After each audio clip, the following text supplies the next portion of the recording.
Okay, I'm back.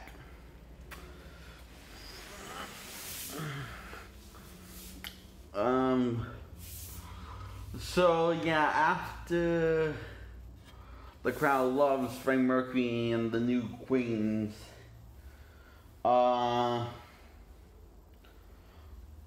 Freddie's birthday comes up and we find out he changed his last name to Mercury legally, and he's singing "Happy Birthday, Freddie Mercury" on the piano while his family is showing his childhood photos from the photo album.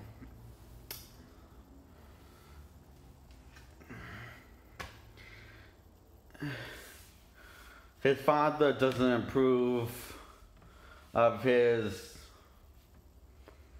behavior and says that he should focus his life doing good thoughts, good ideas, and good deeds. And Freddie says how that hasn't got him much out of, that hasn't got, and Freddie says, and look where that's gone you so far, which we never see. So the band takes off on the road and starts. Freddie Mercury decides to record an album by selling their van, and they agree, and they form the album. They're working on the album, forming it. And Freddie sing a song and say, "Don't you think I sound like shit?" And he says, "I think it sounds good. Let me try again." And then he says, "Good." And then it says, the one band says, "We need to get creative. Try playing this with this back to back." Sounds good. Sounds like sick. The Freddie Mercury proposes to the girl and she says yes. Band drops and tells Freddie the good news of why they barged in on such a unexpected note, on such an unexpected surprise, and says this guy wants to interview us and book us, and possibly book us. He says, "Alright," and Rock says, "Alright, that's great." And so the band says they want more out of it, and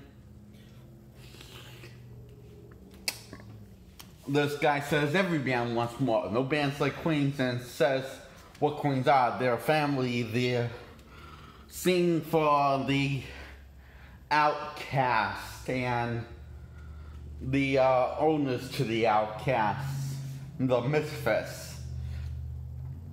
And so they get more of it, and they go on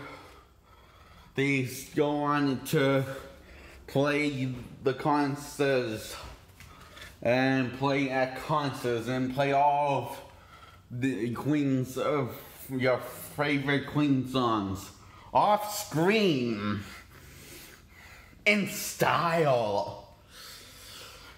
And cut back to this guy. He says he wants Freddie gives the idea of taking Queens to the next level and plays an opera opera record, and he says, this guy says no one likes opera, so Butler likes it, of course. So get them convinced to record it, convince them to say yes, and he wants them. Feels like the guy's going to regret this, and he's supposedly asshole, but we never see him be an asshole to the queens.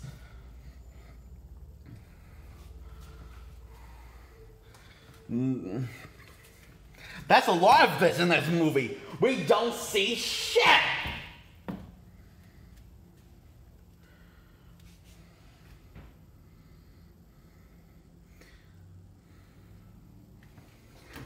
Just like the first X-Men movie.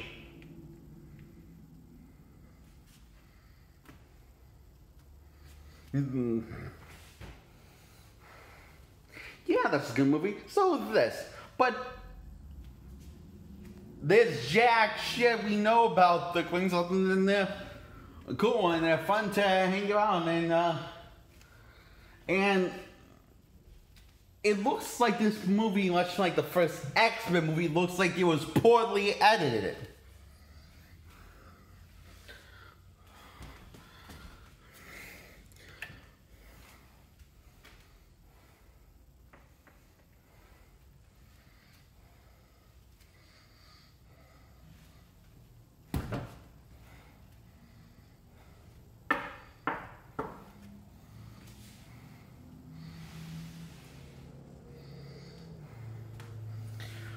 So, Queens records Bohemian Rhapsody and quits the asshole guy, and it becomes a hit, and they're now famous, and they sing Bohemian Rhapsody, and cut to his girl who's watching every night of the show as he tours and as they tour, and how he performs each night and calls each night and checking out guys, and he eventually talks about it to her. His wife says that he thinks he might be bisexual, and she says, your life is going to be complicated, and then she walks into a different room, and Freddie Mercury cries, and cut to the next scene. The Freddie Mercury, years later, has a mustache, and has short hair. You would like this house? And he just does the, because, and while showing his band member, one of his friends, his house, and says that she's my girl, my sort of wife is next door, but it's never explained their relationship. Neither the Queen's relationship. Barely explained, barely explored. Explored. Maybe there's not much to explore.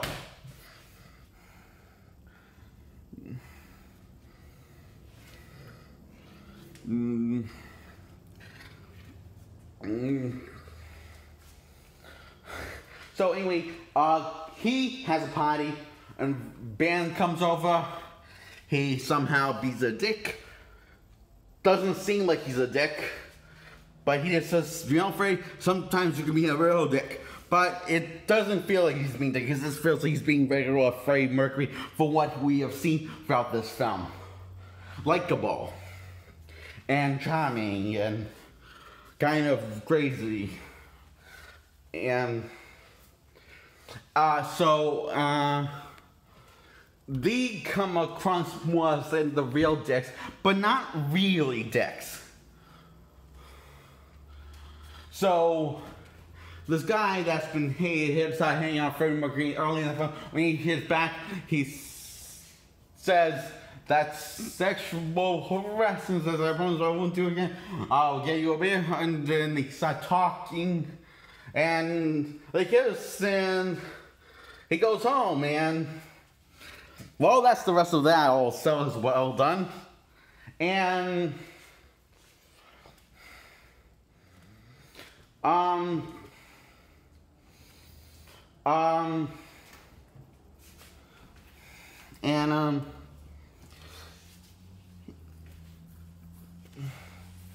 Queens are performing again, and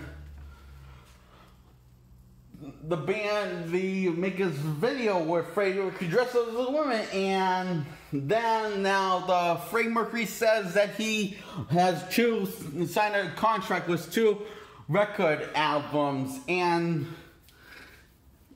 tells this band to go fuck themselves, that you will be lost without me, I don't need anyone.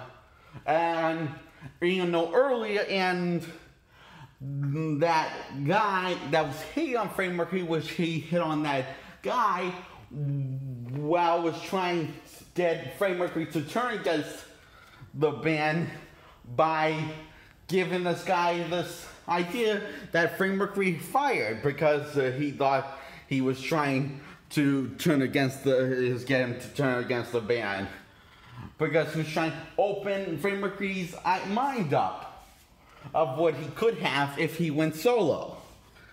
And he does go solo, and he gets sick, and he starts coughing out blood, and he goes back and feels, and he's like this tired, and he's miserable, and his ex-wife, who's now married to this other handsome guy, and is not pregnant, right? Says, how could she? I don't know. It doesn't make any sense. Who cares? And so, hi.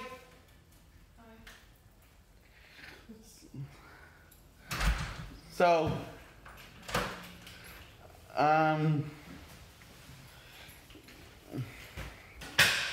he finds out that Queen's been trying to get in contact with him.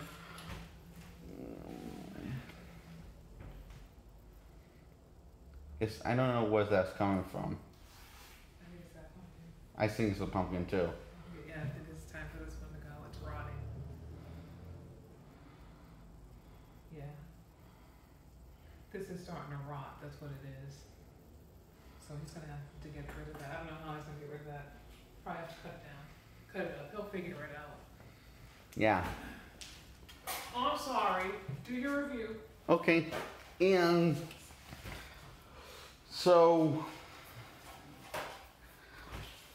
his sort of ex-wife takes off and says that we all of you, the band and me, it's enough. And he says how he hit rock bottom to his sort of made boyfriends with this guy, and says he rock bottom, and he says, yeah, if I don't care what you do with the pictures of me, I already hit rock bottom, and just promise me don't ever see me again. And he gets back together with the band, and the sort of subtly hint at with that he's dying, Freddie Mercury's dying, and the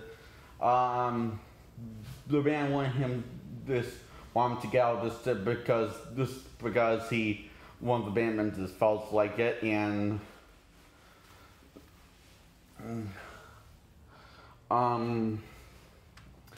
and that's it. There's really not much to say. And he goes to a doctor and he finds out he has AIDS, and that's it. And finds out one of the patients there is a fan of Freddie and recognize him.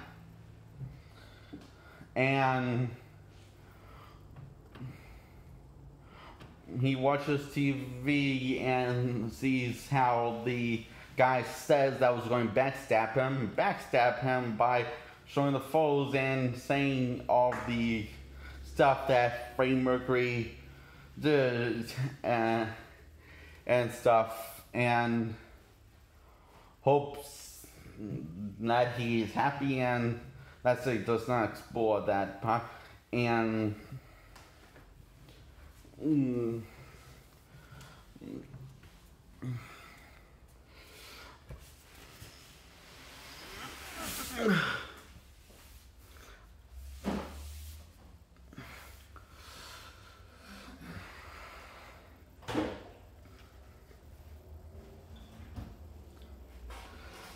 so he's performing with the band, and he tells him that he's performing with the band and his voice doesn't sound quite on key, but it sounds better than some other singers at the time, I guess. So this is one of the highlights of the film when he tells the band he's got AIDS and he's doesn't want them to show any be sad or moan. He doesn't want or anything like that. He just wants to make music the entire time and going out doing who he was meant to be, a performer, and blow a hole in the ceiling. Then the band members points out technically doesn't have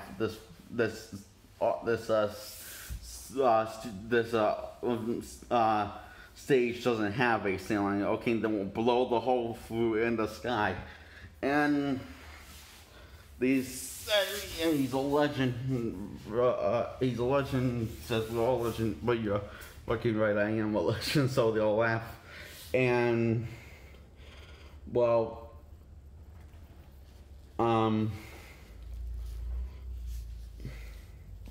so.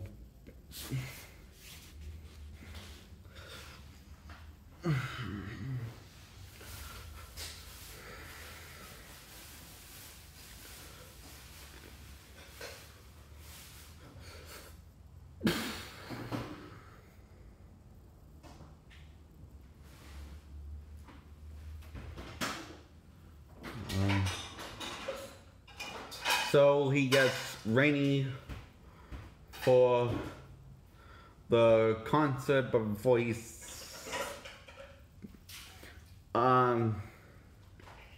becomes friend with the person that stabbed in the back, who he became boyfriends with right before the concert, and they have tea together at his parents' house, and he says to his mom that he'll blow a kiss for her when he's on stage, and he does after performing and his he hugs his father after he says good ideas was good deeds like you taught me, and they go off and the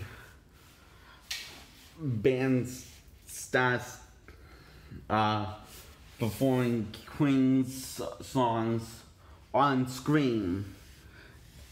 It's actually amazing that they actually do it. The one thing that you would never think of that they would do in this film, perform Queen songs on camera. Because in the entire film, they did it off camera.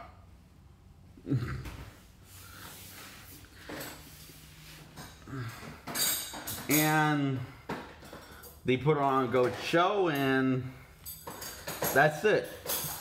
That's Bohemian Rhapsody.